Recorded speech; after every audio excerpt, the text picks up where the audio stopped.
जय श्री राम। चौथा अध्याय। चैत्र मास में रामायण के पठन और श्रवण का महात्म्य। कल नामक व्याध और उत्तंग मुनि की कथा। नारद जी कहते हैं, महर्षियों, अब मैं रामायण के पाठ और श्रवण के लिए उपयोगी दूसरे मास का वर्णन करता हूँ। एकाग्रचित होकर सुनिए। रामायण का महात्म्य समस्त पापों को हल लेने वाला, पूर्ण जनक तथा संपूर्ण दुखों का निवारण करने वाला है। वह ब्राह्मण, क्षत्रिय, वैश्य, शूद्र तथा स्त्री, इन सबको समस्त मनोवांछित फल प्रदान करने वाला है। उससे सब प्रकार के व्रतों का फल भी प्राप्त होता है। वह दुस्वप्न नाशक, धन की प्राप्ति कराने वाला तथा भोग और मोक्ष का रूप फल देने वाला है। अतः उसे प्रयत्न पूर्वक सुनना चाहिए। इसी विषय में विज्ञ पुरुष एक प्राचीन इतिहास का उदाहरण देते हैं। वह इतिहास अपने पाठकों और श्रोताओं के समस्त पापों का नाश करने वाला है। प्राचीन काल में एक कलिक नाम वाला व्याध रहता था। वह सदा पराई स्त्री और पराये धन के अपहरण में ही लगा रहता था। दूसरों की निंदा करना उसका नित्य काम था। वह सदा सभी जंतुओं को पीड़ा दिया करता था। उसने कितने ही ब्राह्मणों तथा सैकड़ों हजारों गौओं को हत्या कर डाली थी।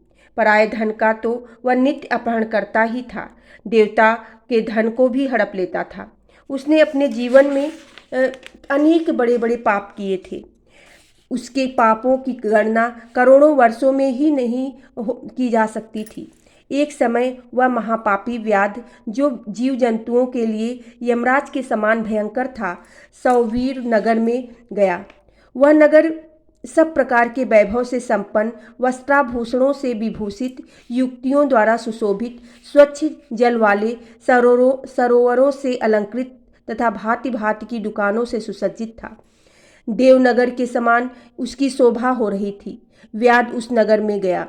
सौवीर नगर के उपवन में भगवान केशव का बड़ा सुंदर मंदिर था, जो सोने के अनेकानेक कलशों से ढका हुआ था। उसे देखकर व्याध को बड़ी प्रसन्नता हुई। उसने यह निश्चय कर लिया कि मैं यहाँ से बहुत सा सुवर्ण चुरा कर ले चलूँगा। ऐसा निश्चय करके वह चोरी पर लट्टू रहने वाला व्याध श्री राम के मंदिर में गया। वहाँ उसने शांत, तत्वार्थवेत्ता और भगवान की आराधना में तत्पर उत्तंग मुनि का दर्शन किया, जो तपस्या की निधि थे। वे अकेले ही रहते थे। उनके हृदय में सबके प्रति दया भरी थी। वे सब ओर से निष्प्रिय थे। उनके मन में केवल भगवान के ध्यान का ही लोभ बना रहता था। उन्हें वहां उपस्थित देख व्याध ने उनको चोरी में विघ्न डालने वाला समझा। तदंतर जब आधी रात हुई, तब वह देवता संबंधित द्रव्य समूह लेकर चला।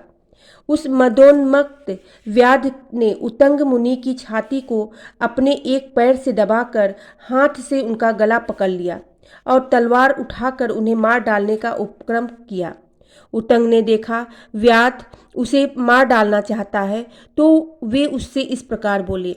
उत्तंग ने कहा, ओ भले मानुष, तुम व्यर्थ ही मुझे मारना चाहते हो। मैं तो सर्वथा निरपराध हूँ। लुब्ध बताओ तो सही, मैंने तुम्हारा क्या अपराध किया है? संसार में लोग अपराधी की ही प्रयत्नपूर्वक हिंसा करते हैं। सौम्य सज्जन निरपराध की व्यर्थ हिंसा नहीं करते हैं। शांत चित्त साधु पुरुष अपने विरोधी तथा मूर्ख मनुष्यों में भी सद्गुणों की स्थिति देखकर उनके साथ विरोध नहीं करता है। जो मनुष्य बारंबार दूसरों की गाली सुनकर भी क्षमाशील बना रहता है, वह उत्तम कहलाता है। उसे भगवान विष्णु का अत्यंत प्रियजन बताया गया है। दूसरों के हित साधने में लगे रहने वाले साधुजन किसी के द्वारा अपने विनाश का समय उपस्थित होने पर भी उसके साथ वैर नहीं करते। चंदन का वृक्ष अपने को काटने पर भी कुठार की धार को सुवासित ही करता है। अहो, विधाता बड़ा बलवान है। वह लोगों को नाना प्रकार से कष्ट देता रहता है। जो सब प्रकार के संग से रहित है, उसे भी दुरात्मा मनुष्य सताया करते हैं। अहो दुष्टजन, इस संसार में बहुत से जीवों को बिना किसी अपराध के ही पीड़ा देते हैं। मल्लाह मछलियों के, चुगलखोर सज्जनों के और व्याघ्र मृगों के इस जगह में अकारण वैरी होते हैं। अहो, माया बड़ी प्रबल है। यह संपूर्ण जगत को मोह में डाल देती है तथा स्त्री, पुत्र और मित्र आदि के द्वारा सबको सब प्रकार के दुखों से संयुक्त कर देती है। मनुष्य पराये धन का अपहरण करके जो अपनी स्त्री का पोषण करता है, वह किस काम काम का, क्योंकि अंत में उन सबको छोड़कर वह अकेला ही परलोक की राह लेता है। मेरी माता, मेरे पिता, मेरी पत्नी, मेरे पुत्र तथा मेरा यह घर बार, इस प्रकार ममता व्यर्थ ही प्राणियों को कष्ट देती रहती है। मनुष्य जब तक कमाकर धन देता है, तभी तक लोग उसके भाई बंधु बने रहते हैं और उसके कमाए हुए धन को सारे बंधु बांधव सदा भोगते रहते हैं। किंतु मूर्ख मनुष्य अपने किए हुए पाप के फलस्वरूप दुख को अकेला ही भोगता है।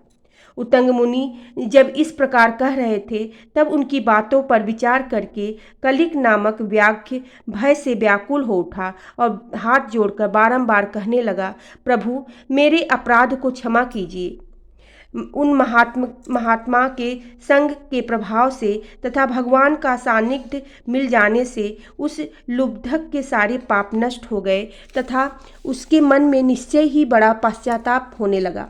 वह बोला, विप्रवर, मैंने जीवन में बहुत से बड़े बड़े पाप किए हैं, किंतु वे सब आपके दर्शन मात्र से नष्ट हो गए। प्रभो, मेरी बुद्धि सदा पाप में ही डूबी रहती है। मैंने निरंतर बड़े बड़े पापों का ही आचरण किया है। उनसे मेरा उद्धार किस प्रकार होगा? मैं किसकी शरण में जाऊं? पूर्व जन्म में किए हुए पापों के फल से मुझे व्याख्य होना पड़ा। यहाँ भी मैंने पापों के ही जाल बटोरे हैं। ये पाप करके मैं किस गति को प्राप्त होऊंगा? महामना कलिक की यह बात सुनकर महर्षि उतंग इस प्रकार बोले। उतंग ने कहा, महामते व्याध, तुम धन्य हो, धन्य हो।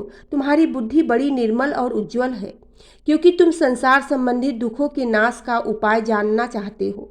चैत्र मास के शुक्ल पक्ष में तुम्हें भक्ति भाव से आदर पूर्वक रामायण की निवाह कथा सुननी चाहिए। उसके श्रवण मात्र से मनुष्य समस्त पापों से छुटकारा पा जाता है। उस समय कलिक व्याध के सारे पाप नष्ट हो गए। वह रामायण की कथा सुनकर तत्काल मृत्यु को प्राप्त हो गया। व्याध की धरती पर पड़ा हुआ देख दयालु उतंग मुनि बड़े विस्मित हुए। फिर उन्होंने भगवान कमलापति का स्तवन किया। रामायण की कथा सुनकर निष्पाप हुआ व्याघ्र दिव्य विमान पर आरूढ़ हो उतंग मुनि से इस प्रकार बोला, विद्वन, आपके प्रसाद से मैं महापात के संकट से मुक्त हो गया, अतः मैं आपके चरणों में प्रणाम करता हूँ। मैंने जो किया, मेरे उस अपराध को आप क्षमा कीजिए। सूत जी कहते हैं, ऐसा कहकर कलिक ने मुनि श्रेष्ठ उतंग पर देव कुसुमों की वर्षा की और 3 बार उनकी परिक्रमा करके उन्हें बारंबार नमस्कार किया। तत्पश्चात अप्सराओं से भरे हुए संपूर्ण मनोवांछित भोगों से संपन्न विमान पर आरूढ़ हो वह श्रीहरि के परम धाम में जा पहुंचा। अतः विप्रवरों, आप सब लोग रामायण की कथा सुने। चैत्र मास के शुक्ल पक्ष में प्रयत्न पूर्वक रामायण की अमृतमयी कथा का नवाह परायण अवश्य सुनना चाहिए। इसलिए रामायण सभी ऋतुओं में हितकारक है।